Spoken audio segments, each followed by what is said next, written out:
అలా ఎక్కడికక్కడ పంట, నువ్వులేస్తే నువ్వు పంట, మినువులేస్తే మినప్పంట, వరి వేస్తే వరి పంట, ఒక్క భూమి యందు పండించగలిగిన వాడు కర్షకుడైనట్టు ఘట్టాన్ని బట్టి సభని మార్చగలిగినటువంటి స్థితి అది.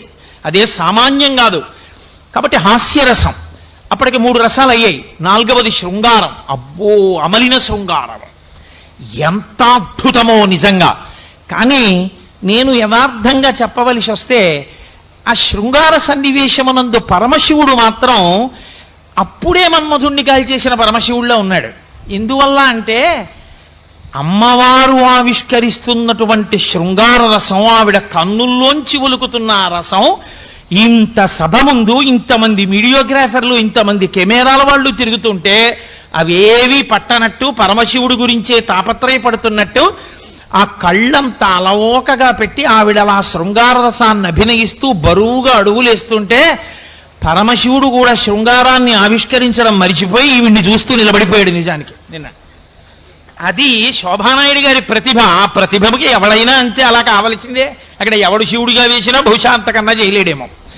కాబట్టి అంత గొప్ప సన్నివేశం నాకు చాలా గొప్పగా అనిపించింది. ఎక్కడంటే సాహిత్యమునందు అమలిన శృంగారం ఒక్క మాట దోషభూయిష్టంగా లేదు. అసలు నిన్న నా నాట్యం చెయ్యడంలో కూడా మీరు గమనించుంటారు, ఇలా నడుం దగ్గర చెయ్యేసి పట్టుకున్నట్లుగా ఉంది చూడ్డానికి. కానీ చెయ్యి 2-3 అంగుళాల దూరంలో ఉండి పార్వతీదేవి పాత్ర పోషించిన వారి శరీరానికి చెయ్యి ఏమలపాటునందు కూడా తగలకుండా ఎంత పవిత్రంగా, ఎంత సభాముఖంగా చెయ్యడానికి యోగ్యంగా, ఎంత గొప్ప రసావిష్కరణ. నిజంగా అందులో ఆ శృంగార రసాన్ని అభినయించడంలో అక్కడ ఆవిడ వేదిక మీద కూర్చుని పరమశివుడి గురించి తన్మయత్వంతో ఉంటే శివుడి వెనక నుంచి వచ్చినా తన్మయత్వంలో మరి పట్టించుకోనట్టు, ఆయన అటెళ్తే ఈవిడ ఇటు తల తిప్పి చూసినట్టు, ఆయన అటెళ్తే మళ్ళీ ఆవిడ ఇటు తిరిగినట్టు, నిజంగా వేదిక మీద కూర్చొని అంత చూడనట్టు ఉండగలగడం ఎంత పాత్రలో లీనమైపోవాలండి. ఆయనేమో ఆ వెనక్కి వెళ్ళి కొంచెం శబ్దం చేస్తే ఇలా లేచి నిలబడి ఆయన్ని చూడగానే ఇలా ఆనందపడిపోయి సంతోషపడిపోయి ముఖంలోంచి ఇలా సిగ్గులు ఒలికించేసి, అయ్య బాబోయ్, ఆవిడకు ఆవిడే సాటి, నాకు మాటలతో కూడా నేను అలా ఒలికించలేను. అంత గొప్ప శృంగార రసాన్ని ఒలికించడం ఒకెత్తైతే ఆ సాహిత్యం నిజంగా అమలిన శృంగారం. అందులో ఒక చరణం నాకు ఆశ్చర్యపోయాను. నా ఒంటి మీద ఉన్న పచ్చకర్పూరం అంతా నీకంటుకుపోయింది, నీ ఒంటి మీద ఉన్న విభూతి అంతా నాకంటుకుపోయింది, అంతే. ఇంకా అర్థం చేసుకోవడానికి ఏం కావాలి? అది ఎక్కడదో తెలుసా అండి? శంకరాచార్యులు వారి ప్రాతస్మరామి స్తోత్రంలోది.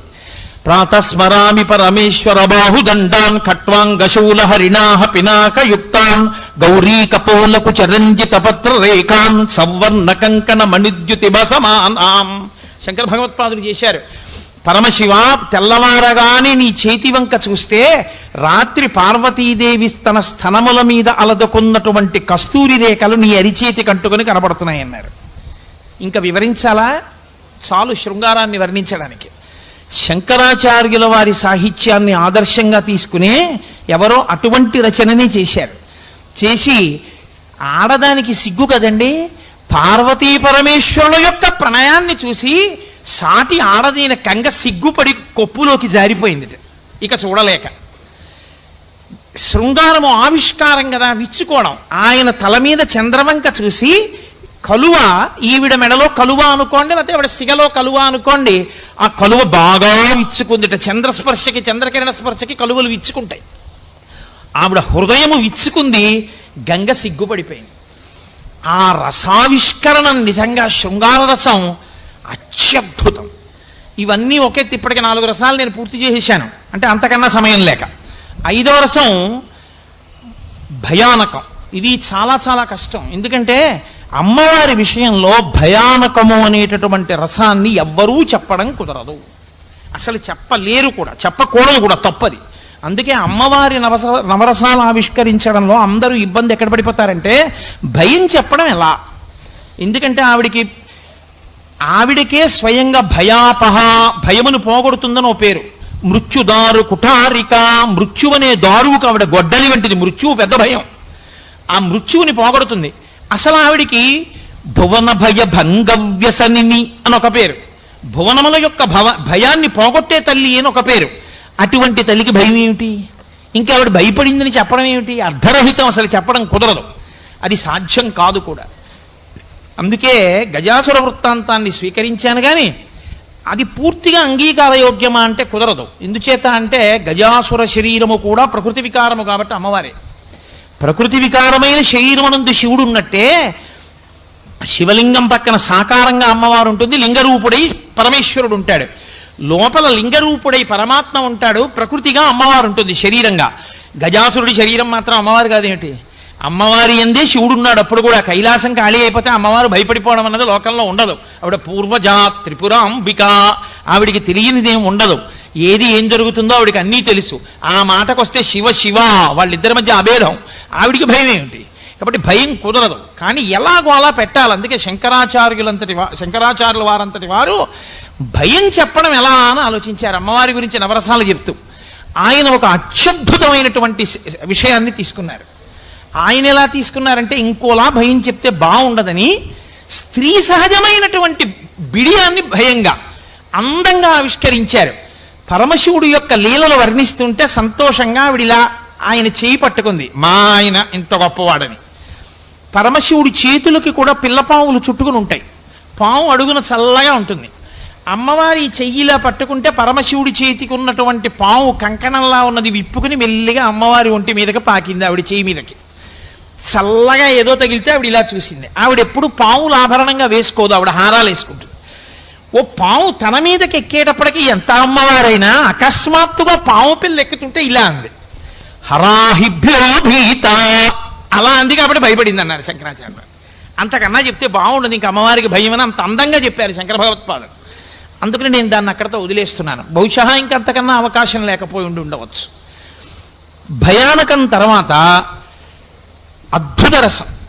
అద్భుత రసంలో పరమశివుడు పార్వతీదేవి ఇద్దరూ తాండవ ప్రక్రియ ఎందే మగ్నమై ఉన్నట్లు, పరమశివుడు అమ్మవారి కన్నా గొప్పవాణ్ణి అనిపించుకోవడం కోసమని విష్ణువుని పిలిచి స్థాయి పెంచమని అడిగినట్లు ఆయన మృదంగాన్ని గట్టిగా వాయిస్తుంటే ఈయన ఇంకా బాగా తాండవం చేస్తుంటే, అబ్బా ఏమి తాండవం అని పార్వతీదేవి ఇలా మోకాళ్ళ మీద కూర్చుని ఇలా చూస్తూ ఉండిపోయినట్టు, తాండవం చేసి చేసి పరమశివుడు అమ్మవారిని ఇలా చూస్తూ ఉండిపోయినట్టు ఉంది.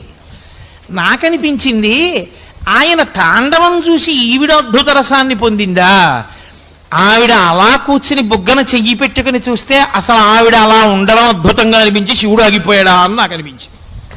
అసలు ఎవరికి అద్భుతం నాకు అర్థం కాలేదు, అంత అద్భుతంగా మనకు అనిపించింది ఆ రసం. చాలు కదా పండిందనడానికి. కానీ నా మటుకు నేనైతే చెప్పమంటే ఎన్ని సలహాలన్నా చెప్తావు అనుకోకపోతే నేను ఒక్క మాట చెప్తా. దాన్ని స్వీకరించడం కన్నా అక్కడ శంకర భగవత్పాదులు చేసిన సూచన ఒకటి ఉంది. నవరసావిష్కరణలో అద్భుత రసావిష్కరణ ఎందు పరమశివుని యొక్క గొప్పతనాన్ని సరస్వతీదేవి వీణ మీద వాయిస్తుంది. విపంచాగాయంతి వివిధమపదానం పశుపతే, త్రిపురాసుర సంహారము, మన్మథ సంహారము, మార్కండేయుడికి ఆయుర్దాయం ఇవ్వడం, యమధర్మరాజు వక్షస్థలం మీద తన్నడం, ఎవ్వరూ చెయ్యలేనటువంటి అత్యద్భుతమైనటువంటి కృత్యాలు, ఇటువంటివన్నింటినీ వర్ణిస్తూ ఆవిడ వింటుంటే అంతటి పార్వతీదేవి కూడాట ఇలా అంటుందిట, తాంబూలపూరితముఖి తాంబూలారుణపల్లవాదరయుతే తటంకహారాన్వితే వీణానాద నిమీలితార్ధనయనే విప్రస్థ చూళింబరే. తాంబూల రసాన్ని ఆస్వాదిస్తూ ఇలా తలూపుతూ, అబ్బా ఏమి భర్త, ఏమి అద్భుతం, ఎంతటి మహానుభావుడు నా భర్తని పొంగిపోతుందిట. దానివల్ల వచ్చే ప్రయోజనం ఏమిటో తెలుసా అండి? ఎప్పుడైనా అమ్మవారి సందర్భంగా మీరు ఏది చేస్తున్నా పరమశివుడికి సంబంధించినటువంటి వైభవాన్ని కీర్తిస్తే అమ్మవారు పరిపూర్ణంగా అనుగ్రహిస్తుంది.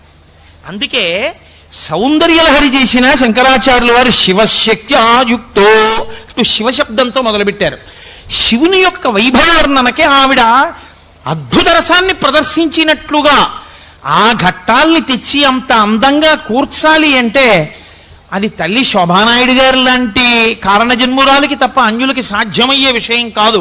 ఒడ్డున కూర్చుని సలహాలు ఎన్నైనా చెప్తామనుకోకపోతే అద్భుత రసం విషయంలో కొంచెం మార్పు చేస్తే ఇంకా అద్భుతమైన రసం పండుతుంది అని నేను అనుకుంటున్నాను. కాబట్టి అది అద్భుత రసం బాగుంది. తర్వాత భయానక రసం అయిపోయింది, అద్భుత రసం అయిపోయింది, హాస్యరసం అయిపోయింది, శృంగార రసం అయిపోయింది. ఇక అమ్మవారు రౌద్రరసం. రౌద్రరసంలో ఆ మహిషాసురుణ్ణి మర్దించడం కోసం అని చెప్పి అమ్మవారు బయలుదేరినప్పుడు అతను మాట్లాడుతున్న మాటలకే ఆవిడకు వచ్చినటువంటి కోపం. ఆవిడికంత కోపం వచ్చిన తరువాత ఆవిడ ఆయుధాల్ని తీసుకుని అతనితో యుద్ధం చేసేటప్పుడు వీరరసం. ఈ వీరరసం తర్వాత శాంతరసం. అమ్మవారు ఒక్కతి వేదిక మీద ప్రశాంతంగా కూర్చున్నట్లు చూపించారు. చాలా బాగుంది. ఎందుచేతనంటే అదేం సామాన్యమైన ప్రక్రియ కాదు. ప్రత్యేకించి మహిషాసురుడు పార్వతీదేవి యుద్ధంలో ఆవిడ బాణం వేస్తే అలవోకగా తీసి అవతల బారేసినట్లు, ఆయన త్రిశూలం పెట్టి కొడితే గదాదండం ఓ మూలకెళ్ళిపోయి మళ్ళీ వీళ్ళకి అడ్డు రాకుండా ఓ పక్కన పడి మళ్ళీ ఎవరో పరిగెత్తుకొచ్చి తీయడానికి అవసరం లేకుండా వెళ్ళిపోయేటట్టుగా కొట్టడం, ఉన్న స్టేజ్ని అందంగా వాడుకుని బాణం విసిరేసేటప్పుడు ఆ మూలకెళ్ళిన తర్వాత చేత్తో పట్టుకుని అడ్డుపడేసేటట్టు స్టేజ్ని ఎంత బాగా వాడుకున్నారు అనడానికి అది నృత్యం చేసే వాళ్ళ ప్రతిభకి పట్టాభిషేకం. అందున మహిషాసురుడు అంతటి శోభానాయుడు గారు శృంగారరసం ఆవిష్కరిస్తే శివుడే తెల్లబోతే మహిషాసురుడు మాత్రం అంత విచ్చలవిడిగా చేయడం నేను చాలా తెల్లబోయాను. అబ్బో, ఆయన 4 అంగల్లో దాటేసేవాడు స్టేజ్ని చివరి నుంచి ఆ చివరి వరకు. ఆ కొమ్ములు ఆయన నిజంగా రాక్షసుల్లాగే పరిగెత్తడంలో దీపాన్ని కూడా కింద పారేశాడు తన్నేసి. అంత గొప్పగా చేసేసి ఆఖరణ త్రిశూలం పెట్టి పొడిచేసి స్టేజ్ మధ్యలోకి వచ్చి పడిపోయి అయ్యిగిరి నందిని నంది తమోదిని విశ్వ వినోదిని నంది నుతే అని మహిషాసుర మర్దని జరుగుతుండగా పుష్పవృష్టి కరుస్తూ ఆవిడ వీరరసంతో ఇలా ఊగిపోతూ రౌద్రరసంతో ఆ తరువాత ఋషుల యొక్క స్తోత్రానికి శాంతపడినటువంటి తల్లిగా ఆవిడ వేదిక మీద కూర్చుని ఉన్నప్పుడు ఉన్నటువంటి శాంతరసంలో అమ్మవారితోటి పూర్తి చేయడం అత్యద్భుతంగా పండించారు నవరసాలని. కానీ నేను ఒక్క మాట మనవి చేయవలసి ఉంటుంది. అమ్మవారి విషయంలో శాంతము లేదని కానీ, శాంతము రసము కాదని కానీ, శాంతము ఉండకూడదని కానీ, అమ్మవారు శాంతరసం ప్రకటించకూడదని కానీ ఎవ్వరనరు. కానీ అమ్మవారిని శాంతరసం చెప్పకూడదు అంటారు. ఎందుచేత అంటే దానికి ఒక లక్షణం ఉంది. అమ్మవారు శక్తి స్వరూపం. శక్తి ఎప్పుడూ కదులుతుంది. అన్ని కదలికలు అణిగిపోయి ఏ భావోద్రేకము లేకుండా ఉండిపోతే శాంతమని గుర్తు. అందుకే శాంతం ఉంటే అన్నీ ఉంటాయి, శాంతం లేకపోతే ఏమీ ఉండవు. అలా అన్నీ అణిగిపోయి తనలో తాను రమించేవాడు శివుడు. ఎప్పుడూ కదులుతూ ఉండేది అమ్మవారు. అమ్మవారు కానీ శాంతరసంలో కూర్చుంటే శివుడు అయిపోయిందని లెక్క. ఇంకా కదిపేవాళ్ళు ఎవరు శివుణ్ణి? శివశక్త్యాయుక్తోది భవతి శక్త ప్రభవితం. ఆయన కదలాలి, కామేశ్వరుడు అవ్వాలంటే ఆవిడ కదులుతూనే ఉండాలి. అందుకే అమ్మవారి విషయంలో శాంతరసంతో పూర్తి చెయ్యరు, వాత్సల్య రసంతో పూర్తి చేస్తారు. జగజ్జనని కాబట్టి ఆవిడ దృశాద్రగీయస్యాదరదలిత నీలొత్తల రుచాదవీయంసం దీనం స్నపయ కృపయా అలపి శివే అంటారు శంకరాచార్యుల వారు. బిడ్డల్ని చేసి వాత్సల్యాన్ని కురిపిస్తుంది ఆ తల్లి. ఆవిడ అబ్రహ్మకీట జనని, ఈ లోకాలకన్నిటికీ తల్లి కాబట్టి వాత్సల్య రసంతో పూర్తి చేస్తారు. శాంతరసంతో ఉండకూడదని నేను అంటలేదు, కానీ శాస్త్ర మర్యాద గురించి నేను మాట్లాడుతున్నాను. చిట్ట చివర ఒక్క మాట చెప్పి నా ఉపన్యాసాన్ని పూర్తి చేసేస్తాను. నవరసనట భామిని అని దీనికి పేరు ఉంచారు. కానీ నవరసనట భామిని అనేటటువంటి శబ్ద ప్రయోగాన్ని చెయ్యరు, అమ్మవారి మీద చెయ్యకూడదు అని. ఎందుచేత అంటే భామిని అన్న శబ్దాన్ని ప్రత్యేకించి జగదంబ స్వరూపమైనటువంటి అమ్మవారి మీద వాడకూడదు అని శాస్త్రమునందు నిషేధం. ఎందుకంటే సంస్కృతంలో ఏ పదమైనా సరే అది ఎప్పుడు వాడాలి, ఎందుకు వాడాలి అంటే సుప్రీంకోర్టు అమరకోశం. అమరకోశాన్ని మించి ఇంకా సుప్రీంకోర్టు ఉండదు, అమరకోశాన్నే ఆధారం చేసుకుంటారు. అమరకోశం భామిని అన్న మాటకి వ్యుత్పత్తి చెప్పింది. అపారమైన కోపము తన స్వభావంగా ఉండి, కోపము స్వభావమైన కారణం చేత తత్సంబంధమైన రసములను మాత్రమే పండించగలిగినటువంటి స్త్రీకి భామిని అని పేరు. తప్ప కోపము స్వభావము కాకుండా ఇతర రసములను పోషించగలిగినటువంటి స్త్రీ అయితే ఆవిడ్ని భామిని అన్న పేరుతో పిలవకూడదు అని చెప్తారు. ఇప్పుడు పార్వతీదేవి యందు మీరు హాస్యరసాన్ని చూపించాలి అంటే ఆవిడ భామిని అయితే ఆవిడ తిరగబడుతుంది. ఆవిడ్ని ఏమైనా అన్నారనుకోండి, హాస్యానికి ఏమైనా అన్నా తమలపాకతో ఇందమ్మా అంటే తలుపు చెక్కతో అందమ్మా అంటుంది. కాబట్టి వెంటనే శృంగారరసం హాస్యరసం ఇవి కుదరవు. కాబట్టి నవరసనట భామిని అన్న శబ్దాన్ని శాస్త్రీయ ప్రయోగం చేస్తూ 41వ శ్లోకంలో మహీమూలాధారే అన్న శ్లోకంలో నవరసములు ఆవిష్కృతమైనటువంటి అమ్మవారిని చూపిస్తే ఎప్పుడైనా ఏమని పిలవాలో పేరు చెప్పారు ఆయన. నవరస మహాతాండవ నటి అని పిలవాలి అని చెప్పారు. అందుకని అంతే పేరు. ఇప్పుడు నేను అలా ఎందుకంటారు అన్న దాని గురించి వ్యాఖ్యానం చేయడానికి సమయం సరిపోదు. నేను తప్పు అని అంటలేదు, కానీ శాస్త్రము చేత అంగీకార యోగ్యము మాత్రము కాదు అని. చాలా సంస్కారయుతమైనటువంటి తల్లి, అంతర్జాతీయ ప్రఖ్యాతి వహించినటువంటి తల్లి, విదుషీమణి, స్వయంగా రచన చెయ్యగలిగినటువంటి ప్రతిభాశాలి, అత్యంత భక్తి ప్రపత్తులు కలిగిన వారు, విశేషించి గొప్ప గురుభక్తి కలిగిన వారు. అందులో కోటేశ్వరరావు గారు ఏమైనా మార్పు చెయ్యవలసింది ఉంటే మీరు సూచన చెయ్యవచ్చు అని నాకు స్వేచ్ఛ ఇచ్చిన కారణం చేత నేను నవరసనట భామిని అన్న శబ్ద ప్రయోగాన్ని శాస్త్రీయంగా చెయ్యరు. దాని బదులు శంకర భగవత్పాదులు ఏం చెప్పారో దాన్ని మనం స్వీకరించడం పరమశాస్త్రీయమవుతుంది.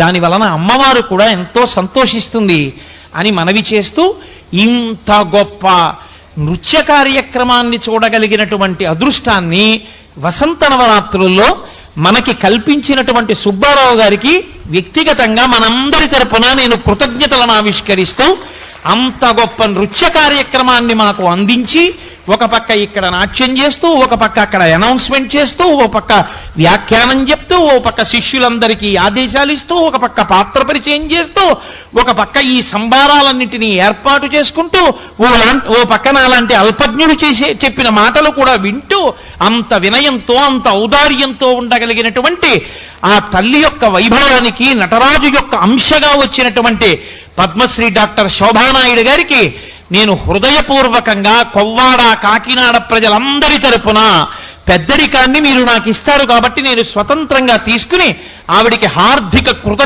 కృతజ్ఞతాంజలులను ఆవిష్కరిస్తూ, బ్రాహ్మీమయమూర్తులు అంటారు, అసలు నటించడం సాధ్యం కానటువంటి విషయాలు.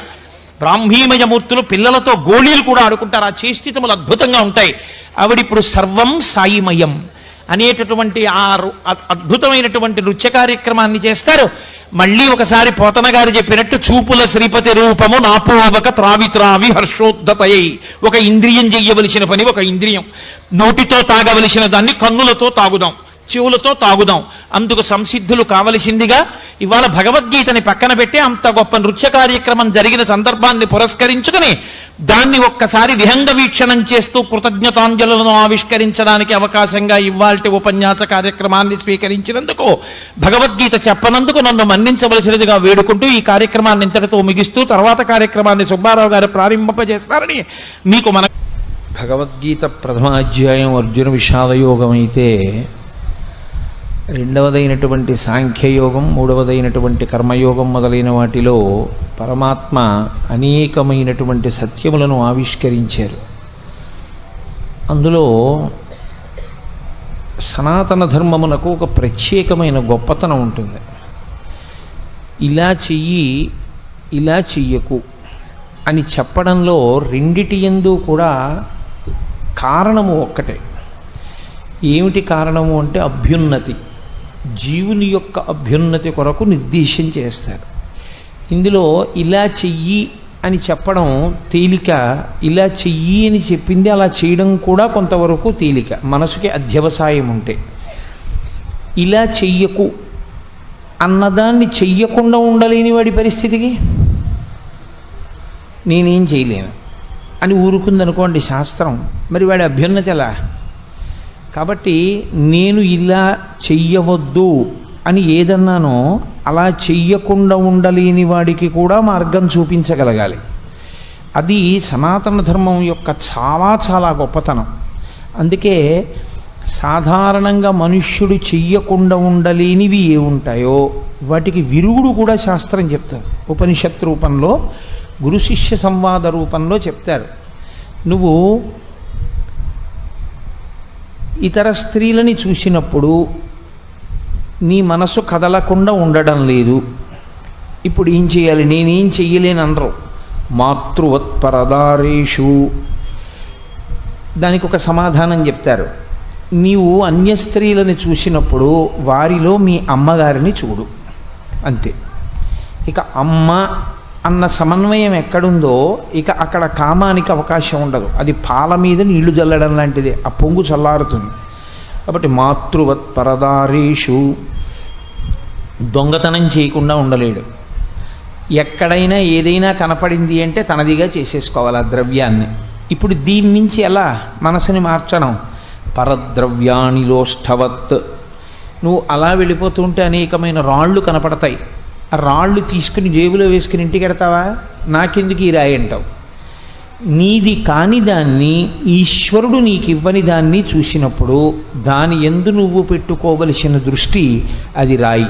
ఈశ్వరుడు నాకు ఇవ్వలేదు, ఈశ్వరుడు నాకు ఇవ్వలేదు కాబట్టి నాది కాదు, కాబట్టి నేను తీసుకో. ఈశ్వరుడు నాకు ఇవ్వాలనుకుంటే ఇలా ఇవ్వడు, రాజమార్గంలో ఇస్తాడు అని భావన చెయ్యగలిగితే వ్యామోహం ఉండదు. కాబట్టి అనేకమైన పరిష్కారాలని ఉపనిషత్తు మనకి చూపిస్తుంది. అలాగే నేను మీతో గత కొద్ది రోజులుగా మనవి చేస్తూ వస్తున్నాను. ఒక వారం రోజుల ప్రసంగాలే కదా అని నేను ప్రత్యేకంగా ఏ అధ్యాయాన్ని మాట్లాడలేదు. ఎందుకంటే అవి అసంపూర్తి అయిపోతాయి. 2-3 శ్లోకాలు అవి కూర్చుంటాయి. ఇంకా భగవద్గీత ఫలానా అధ్యాయం అని మొదలుపెట్టి ఆ అధ్యాయం పూర్తి చేయకపోతే అది ఏదో చికాగ్గా ఉంటుంది. అది అర్థం బద్ధం లేని ఉపన్యాసాల్లో ఉంటాయి. సగం శ్లోకాలు చెప్పి వెళ్ళడం అది అంత బాగుండదు. అంతకన్నా విహంగ వీక్షణం మంచిది అనిపించింది. నేను మీతో ఒక మాట తరచుగా నేను మనవి చేస్తూ వస్తున్నాను. దేహము వేరు, ఆత్మ వేరు. దేహము కాలమునందు పడిపోతుంది, ఆత్మ కాలమునందు పడేటటువంటిది కాదు. అది సత్యస్వరూపము, అది ఎప్పుడూ ఉంటుంది. కానీ వచ్చిన పెద్ద సమస్యల్లా ఎక్కడుంటుంది అంటే, ఎన్ని శాస్త్రములు అధ్యయనం చేసినా, ఎన్ని ఉపన్యాసాలు చెప్పనివ్వండి, శరీరమే నేనన్న భావన దగ్గరికి మళ్ళీ వెనక్కి వెళ్ళిపోయి నించుంటుంది. ఇలా ఎందుకు నించుంటుంది? మనకి జీవితంలో మిగిలిన వాటి విషయంలో ఇలా ఉండదు. నేను బట్టలు కట్టుకున్నాను అన్న సత్యంలోకి వెళ్ళిపోతాను వెంటనే. నేను ఇప్పుడు బ్రహ్మచారిని కాను, నాకు పెళ్ళైపోయింది అంతే. ఆ రోజు నుంచి ఇంకా నేను గృహస్థుని అని జ్ఞాపకం ఉంటుంది.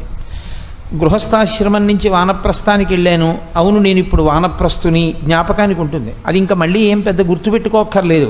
భోజనం చేశారా లేదా? చేశానండి, గుర్తుంటుంది. నువ్వు శరీరం కాదు, గుర్తుండదు. నేను శరీరాన్ని, నేనంటే శరీరమే. ఎందుకు అది జ్ఞాపకం ఉండదు? ఎందుకు అలా ఎందుకు ఎప్పుడూ మళ్ళీ బుద్ధి వెళ్ళి లోపల ఉన్న వస్తువుని పరిశీలనం చేసే ప్రయత్నం చెయ్యకుండా శరీరం దగ్గరికి వెళ్ళి ఎందుకు నిలబడుతూ ఉంటుంది అంటే, దీనికి కారణం ఒక్కటే. కొన్ని కోట్ల జన్మలుగా మనసు అలా ఆలోచించడానికే మనం అలవాటు చేసేసాం. కొన్ని కోట్ల జన్మలు, 1 కాదు 2 కాదు, ఎన్ని జన్మలో. దీంట్లో ఆట విడుపు అని వేదాంతంలో ఒక మాట. అది కూడా ప్రళయాన్ని ఎందుకు చేస్తాడు ఈశ్వరుడు అంటే, పుట్టి చచ్చి బడలిపోయినటువంటి జీవులకు కొంత విరామం ఇస్తాడు. యుగాంతం ప్రళయం అయిపోతే మళ్ళీ పునర్జన్మ ఉండదని మీరు అనుకోకూడదు. మళ్ళీ ప్రళయం అయిపోయిన తర్వాత మళ్ళీ కొత్త యుగంలో మళ్ళీ పునర్జన్మ ఉంటుంది. అది కూడా యోగ్యతలను బట్టి. కలియుగంలో మహాపాపాలు చేసినటువంటి వాళ్ళని కృతయుగంలో పునర్జన్మ ఇవ్వరు, మళ్ళీ కలియుగంలోనే పునర్జన్మనిస్తారు అని వేదాంతం చెప్తోంది. అప్పటి వరకు అలా పడి ఉండడమే. కాబట్టి ఈ పునర్జన్మ సిద్ధాంతాన్ని అనుసరించి చూసినప్పుడు కొన్ని కోట్ల జన్మలుగా శరీరమే నేననేటటువంటి అసత్యమునందు సత్యభావన రూఢి చేసుకోవడం వల్ల ఎంత విన్నా అది మళ్ళీ వెనక్కెడుతుంది. మరి ఏం చేస్తే సత్యమునకు మనం దగ్గరవుతాం? ఏం చేస్తే సత్యమునకు సమీపానికి వెళ్ళగలుగుతాం? లోపల ఉన్న ఆత్మ నేను, శరీరము నేను కాదన్న భావన బాగా స్థిరపడుతుంది. అంటే ఆయన ఒక మాట చెప్పాడు, యోగస్థః కురు కర్మాణి అన్నాడు. యోగస్థః అంటే నువ్వు యోగమునందు నిలబడి, కురు చేస్తూ ఉండు. దేన్ని? కర్మాణి. కర్మ మాత్రం మానకుండా చేస్తూనే ఉండాలి, కానీ యోగస్థుడవై చేస్తూ ఉండాలి. సంగం త్యక్త్వా ధనంజయ, ఓ ధనంజయ, ఓ అర్జున, సంగమును పెట్టుకోకుండా దాన్ని చేస్తూ ఉండు. సిద్ధ్య అసధ్యోహో, దానివల్ల నువ్వు అనుకున్నటువంటి ఫలితము సిద్ధించిందా సిద్ధించలేదా? సమోభూత్వా, రెండిటి యందు సమానముగానే ఉంటూ అలా నువ్వు కాని కర్మ చెయ్యగలిగితే సమత్వం యోగ ఉచ్యతే. ఈ శ్లోకంలో గొప్పతనం ఏమిటంటే, ఎలాగ ప్రారంభం చెయ్యాలో మొదలుపెట్టి అలా ప్రారంభం చేసినటువంటి స్థితి ఎలా కలుగుతుందో అదే శ్లోకంలో చివరి పాదంలో చెప్పడం. యోగస్థ అని మొదలుపెట్టి నువ్వు యోగమునందు నిలబడి చెయ్యి అనగానే, యోగమునందు నిలబడ్డం అంటే ఏమిటండి అంటాం కదూ. అందుకని ఆయనే మళ్ళీ చివరి పాదంలో దానికి జవాబు చెప్పాడు. సమత్వం యోగ ఉచ్యతే, సమత్వమునకే యోగమని పేరు. ఇందులో మీరు ఒక విషయాన్ని కొంచెం జాగ్రత్తగా గమనించే ప్రయత్నం చెయ్యండి. యోగస్థ కురు కర్మాణి, నువ్వు యోగమునందు నిలబడి కర్మ చెయ్యి.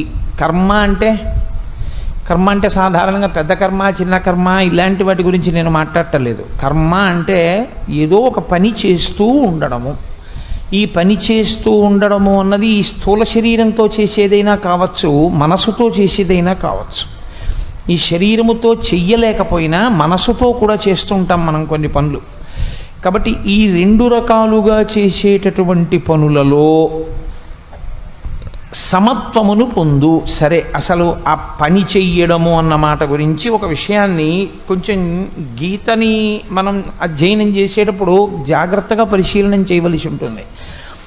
ఒక పని చెయ్యడము అంటే ఏ పనైనా చెయ్యొచ్చు. ఇప్పుడు నేనే ఉన్నానండి, ఉపన్యాసము చెప్పచ్చు. ఉపన్యాసం చెప్పడం మానేసి ఇంటి దగ్గర కూర్చోవచ్చు. ఇంటి దగ్గర కూర్చోవడం మానేసి రోడ్డు మీద తిరగచ్చు. రోడ్డు మీద తిరగడం మానేసి సినిమా హాల్లోనూ కూర్చోవచ్చు. నేను ఈ పనినే చెయ్యి అని ఎక్కడైనా చెప్పాడా గీతాచార్యుడు? నువ్వు ఇలా ఈ పనే చేస్తుండో అని ఏమైనా ఉందా అందులో? ఏ పని చేసినా యోగస్థ కురు కర్మాణి, నువ్వు యోగమునందు నిలబడి కర్మ చెయ్యి అని చెప్పాడు. యోగమునందు నిలబడి కర్మ చెయ్యి అంటే సినిమాకి వెళ్ళి యోగమునందు నిలబడుట, రోడ్డు మీద నడుస్తూ నేను యోగమునందుండుట, ఇలా చెయ్యవచ్చా అంటే మీరు ఎప్పుడూ ఒక విషయాన్ని జ్ఞాపకం పెట్టుకోవాల్సి ఉంటుంది. తిన్నారా అని అడిగారు అనుకోండి, 2 గంటల సమయంలో తిన్నారా అని అడిగితే దాని అర్థం ఏంటంటే అన్నం తిన్నారా అని. అంతేగాని పండు తిన్నారా, కాయ తిన్నారా కాదు. అయిపోయిందా, తిన్నారా అంటే భోజనం చేసేసారా అనే దాని అర్థం. కురు కర్మాణి అన్న మాటకు అర్థం ఏమిటంటే వర్ణాశ్రమ ధర్మ స్వీకారమును చేయుట అని దాని అర్థం. అంతే. శంకర భగవత్పాదుల యొక్క హృదయంతో అయితే దాని భాష్యం అంతే. ఇంకొక రకమైన ఏ ఆలోచన మీరు చెయ్యక్కర్లేదు. యోగస్థ కురు కర్మాణి అంటే వేదము ఎలా చెప్పిందో అలా వర్ణ ఆశ్రమ ధర్మ. ఇంకొక మాట లేదు. మనం ఎప్పుడూ ధర్మం గురించి మాట్లాడితే ఏం చెప్తామంటే వర్ణాశ్రమ ధర్మము అన్న మాటే మాట్లాడతాం. సరే, వర్ణమునకు ఒక ధర్మము జన్మచేత లేదా తానున్న కర్మచేత. రెండవది ఆశ్రమ ధర్మము అని ఒకటి ఉంటుంది. మీరు ఏ ఆశ్రమంలో ఉన్నారు అన్నదాన్ని బట్టి మీరు పని చేయవలసి ఉంటుంది. అంతేకాని మీరు ఏ ఆశ్రమమునందున్నారు అన్నదానికన్నా భిన్నంగా పనిని మాత్రం ఎప్పుడూ చెయ్యకూడదు. ఉదాహరణకి ఆశ్రమము అన్న మాట నేను వాడితే అందులో 4 ఎప్పుడూ ఉంటాయి ఆశ్రమాలు. బ్రహ్మచర్యము, గృహస్థాశ్రమము, వానప్రస్థము, సన్యాసము.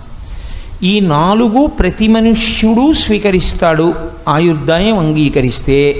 లేదా అథవా సన్యాసం దాకా వెళ్ళకపోయినా ఆ పరిణతిని పొందడానికి మాత్రమే, అటువంటి అభ్యాసమునకు మాత్రమే మనుష్య జీవితాన్ని పరిణతితో వాడుకుంటాడు అని శాస్త్రం మనకి బోధ చేసి చెప్తోంది. ఇప్పుడు బ్రహ్మచర్యము అని ఒక ఆశ్రమం. ఇప్పుడు ఈ బ్రహ్మచర్యమునందు చెయ్యవలసినటువంటి కర్మ ఏమి? ఇది నేను చెప్పడం కాదు, మీరు చెప్పడం కాదు, మీరు చెప్తే ప్రమాణం కాదు, నేను చెప్తే ప్రమాణం కాదు, ఎవరు చెప్పినా ప్రమాణం కాదు. అందుకే ఏ నియమాలు వర్తించవండి అన్న మాట లేదు శాస్త్రంలో. ఏ నియమాలు వర్తించవండి అన్న మాట శాస్త్రమునందు దూష్యము, సనాతన ధర్మమునందు ఆ మాట లేదు. ఏ నియమము వర్తించకుండా మీ జీవితం ఎలా గడుపుతారో నాకు చెప్పండి. ఇక్కడికి సభకు వచ్చాం, అలా కూర్చోండి పురుషులు, ఒక నియమం ఉందా? ముఖ్యమైన వాళ్ళు ముందు కూర్చోండి, ఒక నియమం ఉందా? ఆడవాళ్ళు అలా కూర్చోండి, ఒక నియమం ఉందా? కరతాళధ్వనులు చేయండి ఒక నియమం చెప్తున్నారా? ఉపన్యాసం చెప్పేవాడు వేదిక మీద కూర్చోవాలి ఒక నియమం చెప్తున్నారా? మీరు 6 రోజులో 7 రోజులో సభలు చేస్తే ఇన్ని నియమాలు పెట్టుకుంటే ఈశ్వరుడు మీకు మనుష్య శరీరం ఇచ్చి జీవితాన్ని గడపడానికి అవకాశం ఇచ్చినప్పుడు ఈశ్వరుడు నియమపాలనం చెయ్యకుండా బ్రతకమని చెప్పాడని మీరు ఎలా తీర్పు చెప్తున్నారు?